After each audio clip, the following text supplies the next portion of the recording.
तो कैसे हैं आप लोग। आई होप आप सब अच्छे होंगे और मैं आकाश आप सभी का स्वागत करता हूं आपके अपने YouTube channel AKS star classes में। तो बच्चों आज हम इस क्लास में वैद्युत चालन का पार्ट 2 करने वाले हैं, जिसमें हम लोग अति लघुत्तरी के महत्वपूर्ण प्रश्नों को देखेंगे। आइए बच्चों समझते हैं प्रश्न है क्या और एक एक कॉन्सेप्ट को बहुत ध्यान से समझेंगे।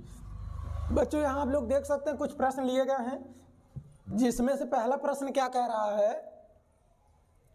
पहला प्रश्न कह रहा बच्चों वैद्युत धारा की, ध्यान से समझेंगे, वैद्युत धारा की परिभाषा, मात्रक तथा राशि बताइए। कुछ बच्चे कहेंगे सर ये तो हमको आता है। अरे ठीक है आता है, लेकिन कुछ क्वेश्चंस जो है उस पर डिपेंड है, इस वजह से इस प्रश्न को भी लिया गया है। बहुत ध्यान से समझेंगे बच्चों। कह रहा वैद्युत धारा की परिभाषा तथा मात्रक तथा राशि बताइए। तो वैद्युत धारा होता क्या बच्चों, इतना आपको पता होगा कि जब किसी वायर में, किसी तार में, किसी चालक में जब धारा प्रवाहित होती है तो वास्तव में उसका मतलब होता है कि हर सेकंड में कितने चार्ज यानी कितने आवेश प्रवाह हो रहे हैं। यानी आप कह सकते हैं आवेश के प्रवाह की दर को, यानी कितने समय में कितना आवेश प्रवाहित हो रहा है, वही क्या कहलाता है बच्चों, आपका वैद्युत धारा। तो आप कह सकते हैं क्या बच्चों यहाँ पे आवेश प्रवाह की दर को, आवेश प्रवाह की दर को क्या कह सकते हैं बच्चों, आवेश प्रवाह की दर को क्या कहते हैं, वैद्युत धारा कहते हैं। मान लीजिए कोई चालक है जिसमें कितना आवेश प्रवाहित हो रहा है, Q कूलम आवेश प्रवाहित हो रहा है। कितने समय तक प्रवाहित हो रहा है, तो मान ले रहे हैं T समय तक प्रवाहित हो रहा है। कितने समय तक प्रवाहित हो रहा है बच्चों, मान ले रहे हैं 30 सेकंड तक प्रवाहित हो रहा है। तो आवेश का जो वैद्युत धारा जो हो जाएगा बच्चों, वह हो जाएगा आपका I बराबर Q/T। यानी I बराबर क्या हो जाएंगे बच्चों, Q/T। आवेश प्रवाह की दर को ही क्या कह देंगे, वैद्युत धारा कह देंगे, यानी I बराबर Q/T। क्या रहा बच्चों मात्रक क्या होता है, तो बच्चों मात्रक आप यहाँ से भी लिख सकते हैं। आवेश का मात्रक होता है बच्चों कूलम और बटे यानी प्रति होता है, और समय का मात्रक क्या होता है बच्चों सेकंड, या आप एक मात्रक और याद रखेंगे क्या, एम्पियर। यह सभी कैसे मात्रक हैं बच्चों, SI मात्रक हैं, यानी MKS पद्धति के मात्रक हैं। आई होप आपको यह बात समझ में आया होगा। पहला प्रश्न तो कैसी राशि है, यहाँ पे राशि पूछ लिया है। तो बच्चों आप लोग सोचते होंगे वैद्युत धारा जो है वह सदिश राशि होता होगा। नहीं, बिल्कुल यह सदिश राशि नहीं है, यह एक कैसी राशि है, अदिश राशि है। इसमें सारे गुण पाए जाते हैं सदिश राशि का। जो वैद्युत धारा है इसमें सारे गुण सदिश राशि का पाए जाते हैं, लेकिन बस इसमें एक अंतर होता है कि यह ओम्स लॉ का फॉलो नहीं करता, ओम के नियम का पालन नहीं करता। इस वजह से यह कैसी राशि हो जाती है बच्चों, अदिश राशि हो जाती है। आई होप आप लोग को यह बात समझ में आया होगा। अगर पहला प्रश्न क्लियर है बच्चों, तो आइए देखते हैं क्वेश्चन नंबर 2। कह रहा मुक्त इलेक्ट्रॉन के अनुगमन वेग VD। बच्चों ध्यान से समझेंगे, मुक्त इलेक्ट्रॉनों के अनुगमन वेग VD, जिसको अपवाह वेग भी कहते हैं, ड्रिफ्ट वेलोसिटी। ड्रिफ्ट वेलोसिटी किससे दर्शाते हैं बच्चों, स्मॉल v, यहाँ नीचे क्या स्मॉल d, यानी VD से। कह रहा अनुगमन वेग VD तथा वैद्युत धारा में संबंध, वैद्युत धारा यानी क्या बच्चों, I में संबंध प्राप्त कीजिए। क्या संबंध होता है, संबंध तो आप लोग पार्ट 1 में भी देख लिए। I बराबर क्या है, EA/VD, यही संबंध होता है, लेकिन इसको क्या कह दिया है, प्राप्त कीजिए, यानी यह कैसे आया है। तो आइए समझते हैं बच्चों। तो अगर हम वैद्युत धारा की बात करें तो हम कह देंगे वैद्युत धारा की परिभाषा से अगर कहें तो हम जान जाएंगे I बराबर क्या होता है, Q/T। क्वेश्चन मान लीजिए फर्स्ट, कोई दिक्कत नहीं। अब हमें यहाँ बच्चों चाहिए क्या, अनुगमन वेग। तो इसके लिए क्या कीजिए, मान ले रहे हैं कोई चालक है इस तरह से, ध्यान से समझेंगे बच्चों, और इसका जो एरिया है, यह एरिया मान ले रहे हैं कितना है बच्चों, A है। इसका एरिया कितना है, A है। यह जो चालक है इसके अनुप्रस्थ काट का जो क्षेत्रफल है, बहुत गलत हो जा रहा है जी, इसके अनुप्रस्थ काट का जो क्षेत्रफल है वह मान ले रहा है कितना है बच्चों, A है। इसका एरिया कितना है, A। और मान ले रहे हैं 1 सेकंड में, कितने सेकंड में बच्चों, 1 सेकंड में इससे कितने मुक्त इलेक्ट्रॉन गुजर रहे हैं, तो मान ले रहे हैं इससे N मुक्त इलेक्ट्रॉन क्या हो जा रहे हैं बच्चों, गुजर जा रहे हैं। तो 1 सेकंड में अगर मान ले रहे हैं N मुक्त इलेक्ट्रॉन गुजर रहे हैं, तो इस एरिया से कितने इलेक्ट्रॉन्स गुजरेंगे, तो 1 सेकंड में उस चालक से जो इलेक्ट्रॉन्स गुजरेंगे, 1 सेकंड में प्रवाहित आवेश जो होगा बच्चों, वह आवेश होगा कितना हो जाएगा, NaVD। अगर इन इलेक्ट्रॉन्स का, जो इलेक्ट्रॉन्स यहाँ से गति कर रहे हैं, अगर उनका हम ड्रिफ्ट वेलोसिटी मान लें कितना बच्चों, VD मान लें। फिर से एक बात समझेंगे, अगर नहीं क्लियर है तो। मान लीजिए एक चालक है जिसका अनुप्रस्थ काट का क्षेत्रफल कितना a है, और इससे मान लीजिए 1 सेकंड में n इलेक्ट्रॉन गुजर रहे हैं जिसका अनुगमन वेग कितना है बच्चों, vd है। तो इस एरिया से 1 सेकंड में गुजरने वाले इलेक्ट्रॉनों की जो संख्या होगी, 1 सेकंड में गुजरने वाले इलेक्ट्रॉनों की जो संख्या होगी वह कितना होगा बच्चों, यानी a vd होगा। कितना होगा, यहाँ देखिए 1 सेकंड में प्रवाहित इलेक्ट्रॉनों की संख्या, इलेक्ट्रॉनों की जो संख्या होगी वह कितना हो जाएगी बच्चों, यानी a vd हो जाएगी। अगर यही बात हम कहें t सेकंड में कितने इलेक्ट्रॉन प्रवाहित होंगे, तो t सेकंड में प्रवाहित इलेक्ट्रॉनों की जो संख्या होगी बच्चों, इसमें t से गुणा हो जाएगा, यानी हो जाएगा यानी a vd इंटू क्या हो जाएगा, t। आई होप आपको यह बात समझ में आया हो। मान लीजिए कोई चालक है और इस चालक में 1 सेकंड में यानी इलेक्ट्रॉन्स गुजर रहे हैं जिसका अपवाह वेग कितना है, vd है। तो 1 सेकंड में प्रवाहित होने वाले इलेक्ट्रॉनों की जो संख्या होगी वह हो जाएगी यानी vd। तो t सेकंड में कितने इलेक्ट्रॉन्स गुजरेंगे, यानी vd into T. I hope आपको यह बात समझ में आया होगा, क्लियर होगा। तो अब थोड़ा सा समझेंगे बच्चों, क्या समझेंगे, Q बराबर अगर हम कहें यहाँ आवेश के क्वांटीकरण से यहाँ नोटिस करेंगे आप, या समझ में आ गया होगा। t सेकंड में प्रवाहित इलेक्ट्रॉनों की संख्या यानी vd इंटू टी। 1 सेकंड में प्रवाहित इलेक्ट्रॉनों की संख्या यानी vd, t सेकंड में यानी vd into T. I hope आपको प्रश्न समझ में आए होंगे। तो अगर हम कहें इस मान को बच्चों, समीकरण 1 को देखो, तो आवेश का क्वांटीकरण यहाँ लगाएं तो यहाँ पे होता है क्या, आवेश का क्वांटीकरण क्या होते हैं, Q बराबर यानी अपान क्या हो जाएगा बच्चों, t। तो I बराबर यहाँ क्या हो जाएगा, कितने इलेक्ट्रॉन्स गुजर रहे हैं बच्चों, तो इलेक्ट्रॉन्स इतने टोटल n फॉर नंबर्स हैं, तो यहाँ कितने इलेक्ट्रॉन गुजर रहे हैं, तो यहाँ थोड़ा सा n को हम मान ले रहे हैं कैपिटल N ताकि आपको कन्फ्यूजन ना हो। तो यहाँ टोटल नंबर है कितना, n a v d into क्या हो जाएगा बच्चों, t, और बटे, और इंटू में यहाँ कुछ है, इंटू में है यहाँ पे e, और बटे क्या हो जाएगा t। तो t से t कैंसिल हो जाएगा, तो I बराबर हो जाएगा बच्चों n e a v d, n e a v d आई बराबर हो जाएगा। आई होप आपको यह बात समझ में आया होगा। तो बच्चों यह जो रिलेशन होता है आई बराबर यानी ये vd, क्लियर है। तो सबसे पहले हमने विद्युत धारा की बात की, तो आई बराबर q अपान टी। तो हमने अनुगमन वेग प्राप्त करना चाहा, तो हमने एक चालक लिया जिसमें मान लिया 1 सेकंड में प्रवाहित है इसके अनुप्रस्थ काट के क्षेत्रफल a से 1 सेकंड में n इलेक्ट्रॉन vd वेग से क्या कर रहे हैं, गति कर रहे हैं। तो 1 सेकंड में प्रवाहित इलेक्ट्रॉनों की संख्या हो गई यानी vd। तो t सेकंड में प्रवाहित इलेक्ट्रॉनों की संख्या t से इसमें क्या हो गया बच्चों, मल्टीप्लाई हो गया। इस पॉइंट को आप डायरेक्ट याद रखेंगे, हो गया कितना संख्या यानी vd इंटू टी।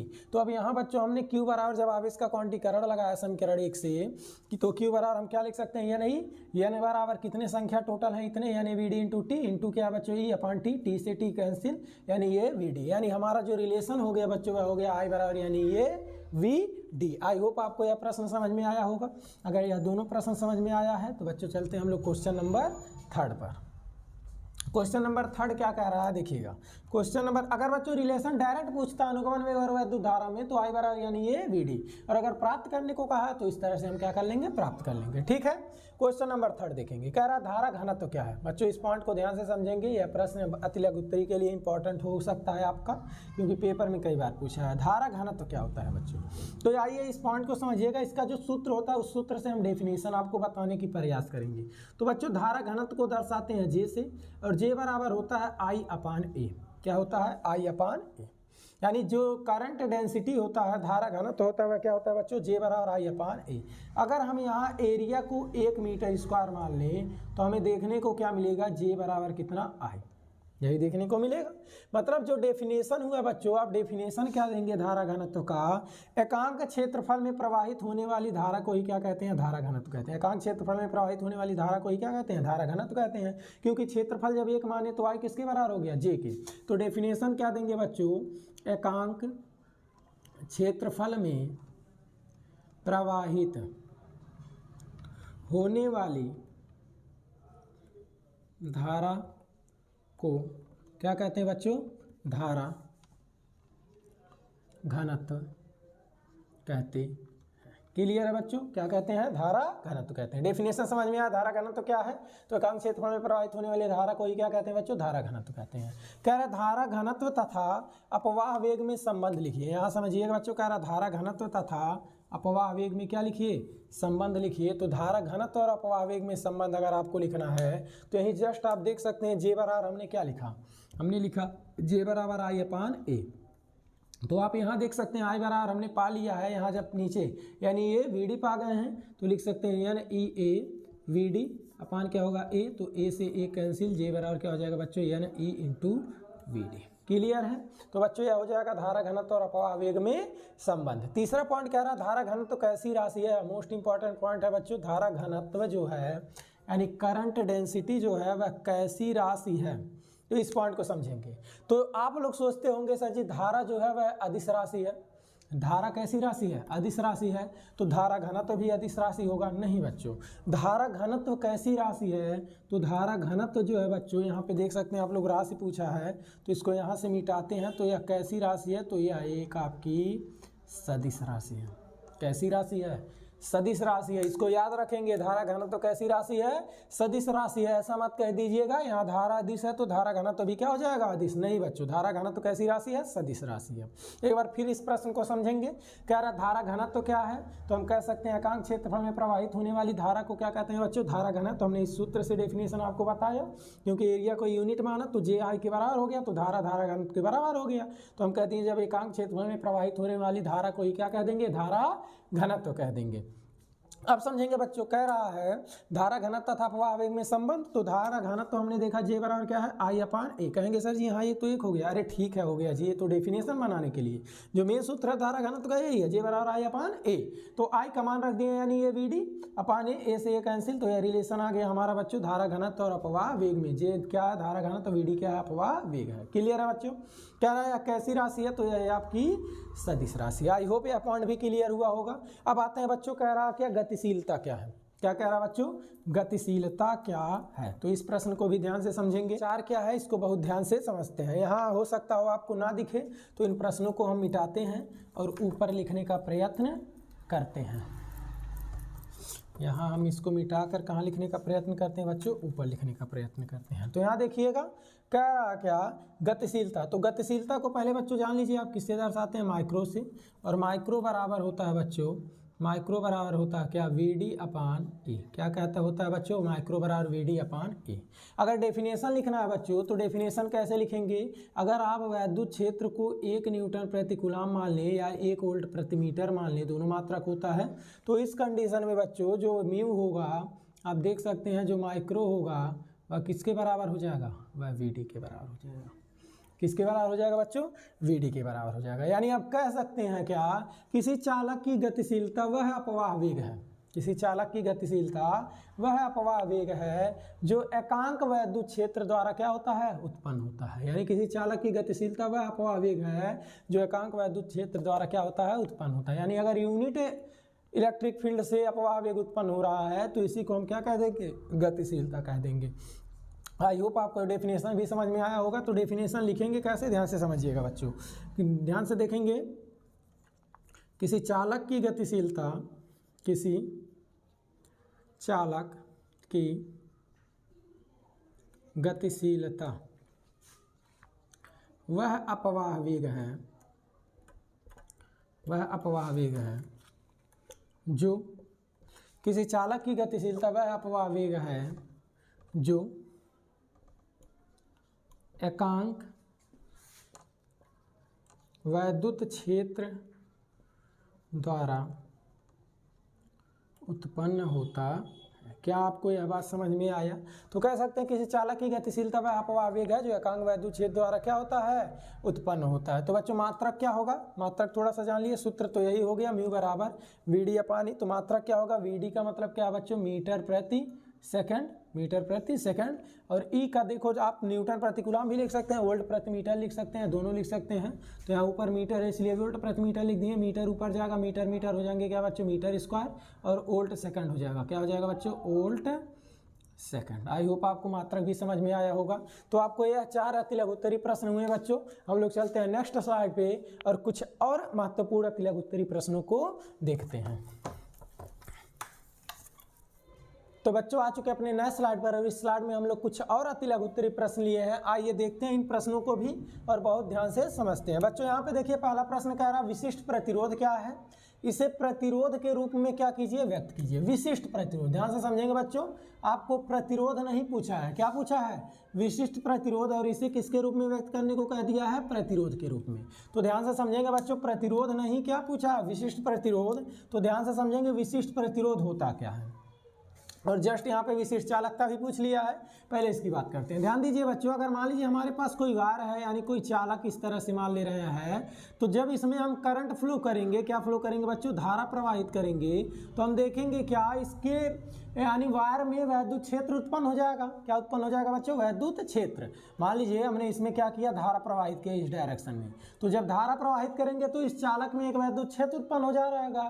तो किसी पॉइंट पे अगर हम बात करें तो अगर यदि माने बच्चों ध्यान से सुनेंगे, यदि किसी चालक में वैद्युत धारा प्रवाहित किया जाए तो उस चालक के किसी बिंदु पर उत्पन्न वैद्युत क्षेत्र तथा धारा घनत्व के अनुपात को, धारा घनत्व के अनुपात को बच्चों हम कह देते हैं क्या, उस बिंदु पर विशिष्ट प्रतिरोध, क्या सॉरी बच्चों क्या कह देते हैं, विशिष्ट प्रतिरोध। ठीक है, उस बिंदु पर क्या कह देते हैं, विशिष्ट प्रतिरोध। और इसको दर्शाते हैं बच्चों किससे, तो इसको दर्शाते हैं रो से। क्लियर है बच्चों, यानी विशिष्ट प्रतिरोध क्या है, हम डेफिनेशन क्या लिखेंगे, ध्यान से समझेंगे। यदि जब किसी चालक में, ध्यान से समझेंगे बच्चों, जब किसी चालक में वैद्युत धारा प्रवाहित की जाती है तो चालक के किसी बिंदु पर उत्पन्न वैद्युत क्षेत्र तथा धारा घनत्व को, उत्पन्न वैद्युत क्षेत्र तथा धारा घनत्व को चालक का विशिष्ट प्रतिरोध अथवा प्रतिरोधकता, क्या बच्चों, प्रतिरोधकता। यानी जब किसी चालक में वैद्युत धारा प्रवाहित की जाती है तो चालक के किसी बिंदु पर उत्पन्न वैद्युत क्षेत्र यानी E तथा धारा घनत्व यानी J के अनुपात को, यहाँ एक वर्ड छूट गया है, के, ध्यान से समझेंगे बच्चों, के अनुपात को चालक का विशिष्ट प्रतिरोध अथवा प्रतिरोधकता कहते हैं। क्या कहते हैं बच्चों, चालक का विशिष्ट प्रतिरोध अथवा प्रतिरोधकता कहते हैं। यानी इसे किससे दर्शाते हैं बच्चों, इसे रो से दर्शाते हैं, यानी रो बराबर आप कह सकते हैं E अपान क्या, J। क्लियर है बच्चों, डेफिनेशन एक बार सुन लो अगर नहीं क्लियर हो रहा होगा। सुनिए, जब किसी चालक में वैद्युत धारा प्रवाहित की जाती है तो चालक के किसी बिंदु पर उत्पन्न वैद्युत क्षेत्र तथा धारा घनत्व के अनुपात को इस चालक का क्या कह देते हैं, प्रतिरोधकता कह देते हैं, या फिर क्या कह देते हैं, विशिष्ट प्रतिरोध कह देते हैं। इसको दर्शाते किससे हैं, तो इसको दर्शाते हैं रो से। रो बराबर क्या होता है, E अपान J। तो बच्चों यह हो गया आपका विशिष्ट प्रतिरोध। अब कह रहा है इसका मात्रक अगर हम लिखना चाहें तो बच्चों मात्रक लिखना होगा, तो कब लिखेंगे मात्रक, अभी सुनिएगा, जब इसको हम प्रतिरोध के रूप में व्यक्त कर लेंगे। तो कैसे व्यक्त करेंगे, तो बच्चों आप लोग जानते हैं E बराबर क्या होता है बच्चों, E बराबर सर जी होता है V अपान L, बिल्कुल होता है सर जी। J बराबर क्या होता है, तो J बराबर होता है I upon E। In value को जब यहाँ पुटअप करेंगे तो E बराबर लिखेंगे V अपान L और यहाँ लिखेंगे I अपान A। तो यहाँ पे हो जाएगा क्या बच्चों, V A ऊपर चले जाएंगे तो V बटे I गुणे ये A ऊपर चला जाएगा तो हो जाएगा क्या बच्चों, A अपान L। यानी V अपान I क्या होता है बच्चों, तो V अपान I होता है R। V अपान I क्या होता है, R प्रतिरोध, यानी कह देंगे R into A upon L। यानी विशिष्ट प्रतिरोध क्या बन गया बच्चों, तो विशिष्ट प्रतिरोध रो बराबर बन गया R इंटू A बाई, विशिष्ट प्रतिरोध रो बराबर R into A by L। I hope आपको यह बात समझ में आया होगा। तो यह प्रतिरोध के रूप में व्यक्त हो गया। कह रहा है इसका मात्रक क्या होगा, तो मात्रक यहाँ देखेंगे तो बच्चों प्रतिरोध का मात्रक होता है क्या, प्रतिरोध का मात्रक होता है ओम। ओम और मीटर, एरिया का क्या होता है, क्षेत्रफल का मीटर स्क्वायर, बटे लेंथ का क्या होता है मीटर, तो मीटर से मीटर कैंसिल, तो मात्रक हो जाएगा ओम मीटर। क्लियर है बच्चों, क्या यह बात समझ में आया। इसका मात्रक तो हम लोग पार्ट 1 में भी देखे थे बहुविकल्पी प्रश्न में। तो आइए बच्चों देखते हैं क्वेश्चन नंबर 6 कह रहा है विशिष्ट चालकता क्या है। क्वेश्चन नंबर 6 क्या कह रहा है बच्चों, विशिष्ट चालकता क्या है, विशिष्ट चालकता तथा धारा घनत्व में संबंध लिखिए। अब यहाँ पॉइंट समझेंगे, संबंध है, यहाँ देखेंगे विशिष्ट चालकता तथा धारा घनत्व में संबंध प्राप्त कीजिए। अगर लिखने को कह देगा बच्चों तो लिखना तो सिंपल आसान है। J बराबर बच्चों होते हैं सिग्मा इंटू वेक्टर E, या फिर क्या कह सकते हो वेक्टर J बराबर सिग्मा इंटू वेक्टर ई, यह होते हैं डायरेक्ट रिलेशन। लेकिन प्राप्त करना है तो आइए प्राप्त भी करेंगे, पहले इसको डेफिनेशन इसका समझ लेते हैं। विशिष्ट चालकता क्या है, तो बच्चों कह देंगे विशिष्ट प्रतिरोध के व्युत्क्रम को विशिष्ट चालकता कहते हैं। डेफिनेशन लिख लेंगे, विशिष्ट प्रतिरोध के व्युत्क्रम को विशिष्ट चालकता कहते हैं। इसको दर्शाते हैं किससे हैं, तो बच्चों इसको दर्शाते हैं सिग्मा से। तो सिग्मा क्या हो जाएगा बच्चों, 1/ρ हो जाएगा। क्लियर है, सिग्मा क्या हो जाएगा, 1/ρ। तो यह डेफिनेशन हो गया किसका, विशिष्ट चालकता का। अब कह रहा विशिष्ट चालकता तथा धारा घनत्व में संबंध। तो यहाँ देखिए बच्चों, रो बराबर, यह फार्मूला कंप्लीट हुआ। सिग्मा बराबर हो जाएगा 1/ρ। रो बराबर हमने पढ़ा क्या, E/G। तो जे बट्टे में कहाँ चले जाएंगे, ऊपर। तो हो जाएगा क्या बच्चों, सिग्मा बराबर J/E, और ई बटे में कहाँ जाएंगे, गुणे में, यानी ई जे बराबर क्या हो जाएगा, sigma into E. I hope आपको यह रिलेशन भी समझ में आ गया होगा। ई भी सदिश राशि है, इसके ऊपर वेक्टर लगा दिए। जे भी सदिश राशि है, इसके ऊपर भी क्या लगा दिए, वेक्टर। यानी जी वेक्टर जे बराबर sigma into vector E. Clear है बच्चों। तो विशिष्ट चालकता क्या है, विशिष्ट प्रतिरोध के व्युत्क्रम को विशिष्ट चालकता कहते हैं। इसको दर्शाते किससे हैं, सिग्मा। तो इससे सिग्मा इज इक्वल टू 1/ρ। रो का वैल्यू रख दिए, सॉल्व कर दिए, तो वेक्टर जे बराबर sigma into vector E. Clear है। क्वेश्चन नंबर 7 देखेंगे, इनको इन सभी को मिटाते हैं, उसके बाद देखते हैं क्वेश्चन नंबर 7 क्या कह रहा है। और अति लघुत्तरी प्रश्नों को हम लोग समाप्त कर चुके होंगे। तो आइए देखते हैं बच्चों क्वेश्चन नंबर 7 क्या कह रहा है, ध्यान से समझेंगे। कह रहा है एक चालक में इतने एम्पियर की वैद्युत धारा प्रवाहित होती है। एक चालक में 6.4 एम्पियर की क्या प्रवाहित हो रही है बच्चों, वैद्युत धारा। यानी I बराबर हमें दिया है 6.4 एम्पियर। कह रहा वैद्युत, यदि चालक में मुक्त इलेक्ट्रॉनों की संख्या 8 × 10⁻24 है बच्चों, यानी जो संख्या है वह कितना है, 8 × 10⁻24 प्रति मीटर हो, तो अनुगमन वेग यानी VD पूछा। क्या पूछा बच्चों, VD। तो हम जानते हैं I बराबर I और VD में रिलेशन यानी EA/VD, यही होता है। I बराबर क्या होता है, यानी EA/VD। यहाँ 8 × 10⁻24 प्रति मीटर स्क्वायर होगा बच्चों, ठीक है ना। उसको थोड़ा सा सही कर लेंगे। तो I बराबर क्या हो जाएगा, I का मान हमें कितना पता है बच्चों, 6.4, और N का मान पता है 8 × कितना 10⁻24, और E का मान जानते हैं 1.6 × 10⁻- कितना 19, और A का मान हमें कितना प्रति मीटर स्क्वायर कहा, तो 1 लेना पड़ेगा। और क्या पूछा, VD, यानी हो जाएंगे क्या, VD। सारे वैल्यू गुणे में कहाँ जाएंगे, बटे में। या तो वैसे हल कर लीजिए, 16 चौको 64, दशमलव से दशमलव खत्म। और यहाँ हो जाएंगे कितना बच्चों, ध्यान से समझेंगे, 4 या 8 गुणे में कहाँ जाएगा, बटे में, बराबर। और 24 में से 19 घटेगा तो 10 पे कितना बचेंगे, 5, और गुणे क्या हो जाएगा बच्चों, VD। गुणे में कहाँ जाएंगे, बटे में, यानी VD बराबर हो जाएगा 4/8 × 10 पे कितना, 5। इसको हल कर लीजिए, तो VD बराबर हो जाएंगे 1/2, और प्लस ऊपर जाएगा माइनस, और इसको हल करेंगे तो 0.5 × 10⁻5 हो जाएगा मीटर प्रति सेकंड। या फिर लिख सकते हैं 5 × 10⁻6 मीटर प्रति सेकंड। दशमलव को इधर ले जाएंगे, 10⁻1 आएगा, 5 एक कितना हो जाएगा, 6। आई होप आपको यह प्रश्न समझ में आया होगा बच्चों।